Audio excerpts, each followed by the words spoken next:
Et pour parler de ces élections en République démocratique du Congo, on reçoit sur ce plateau Leslie Varenne, géopolitologue. Bonsoir Leslie Varenne. Bonjour. Bonjour. Merci de répondre à nos questions sur RT France. Alors on l'a dit, les bureaux de vote ont ouvert déjà depuis plusieurs heures. Beaucoup de retard, notamment dû à cette machine à voter, des listes électorales manquantes. Est-ce qu'on pouvait s'attendre à un tel chaos ? Oui. C'était clair que cette élection était foutue d'avance, si je peux me permettre de le dire ainsi. On savait déjà depuis 3 jours qu'il y avait 60% du matériel seulement qui était arrivé, et encore, on savait pas, les machines à voter n'avaient pas été testées. Là, mais quand même, l'ampleur de ce qui se passe aujourd'hui dépasse l'entendement, et je pense qu'on se moque des Congolais là. Vraiment, on est en train de se moquer des Congolais. Parce que j'ai essayé depuis ce matin, 6 heures, je suis sur mes écrans, sur mon portable, etc., pour regarder un peu ce qui se passe. J'essaye de faire la recension de tout ce qui se passe dans le pays. C'est impossible à faire tellement il y a d'incidents, voire d'accidents. Soit pas de machines à voter, soit des machines à voter qui sont à 20% de batterie dès 8 heures du matin, soit des électeurs qui sont pas sur des listes, soit des gens à qui on propose de voter seulement Chadari, des gens qui retrouvent leur nom dans des poubelles, comme ça s'est passé au Nord Kivu. Enfin, tout ça est proprement inacceptable. Et je pense que cette élection n'aurait pas dû avoir lieu. Je suis pas loin de penser que les opposants n'auraient pas dû accepter d'aller à cette élection qui était d'entrée, d'avance, ni crédible ni transparente. Et là, je ne sais pas où on va, mais je ne sais pas même comment va se passer la fin de la journée. On imagine que toutes ces défaillances vont peut-être pouvoir créer de la colère chez les Congolais. Comment vous imaginez le reste de la journée ? Écoutez, c'est vraiment, je veux dire que on ne peut pas regarder ça tout à fait calmement quand même. C'est très triste. C'est la première fois depuis leur indépendance que les Congolais auraient pu choisir leur président.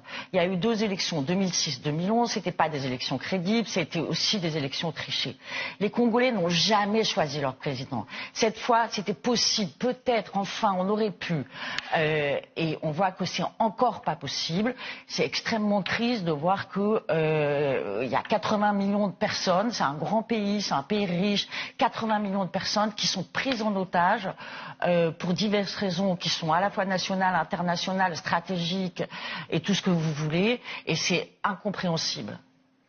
Les Congolais, on le disait tout à l'heure, attendent depuis déjà 2 ans cette élection, et en cas de victoire d'Emmanuel Ramazani Shadary, certains parleraient de fraude. Est-ce que vous comprenez ça, ce sentiment ?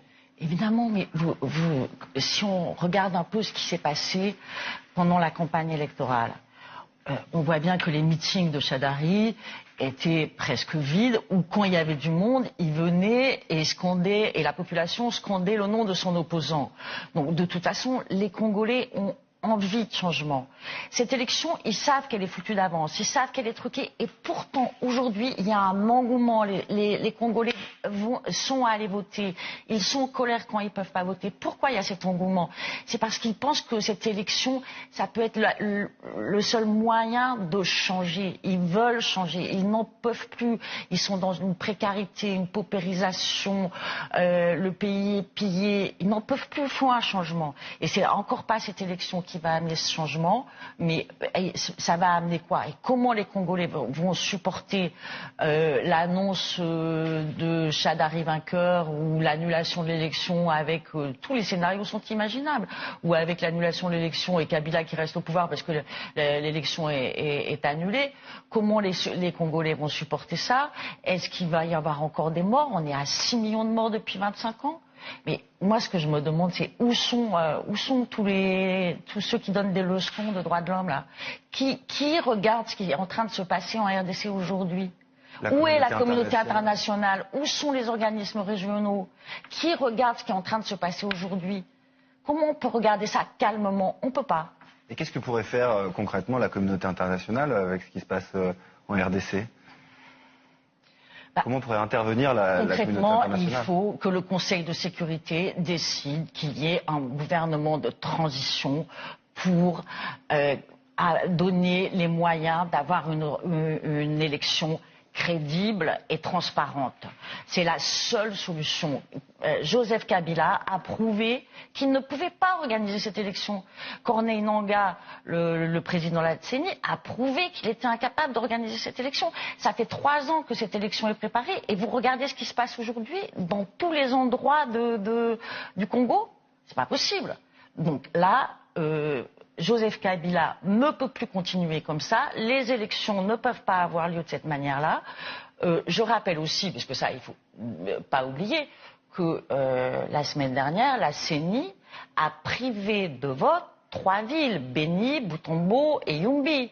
Ces élections auront lieu au mois de mars prochain. Oui, mais au mois de mars prochain, les élections... Les résultats sont en janvier. Voilà, ils ne voteront que pour les législatives et les provinciales, ils ne voteront pas pour les présidentielles.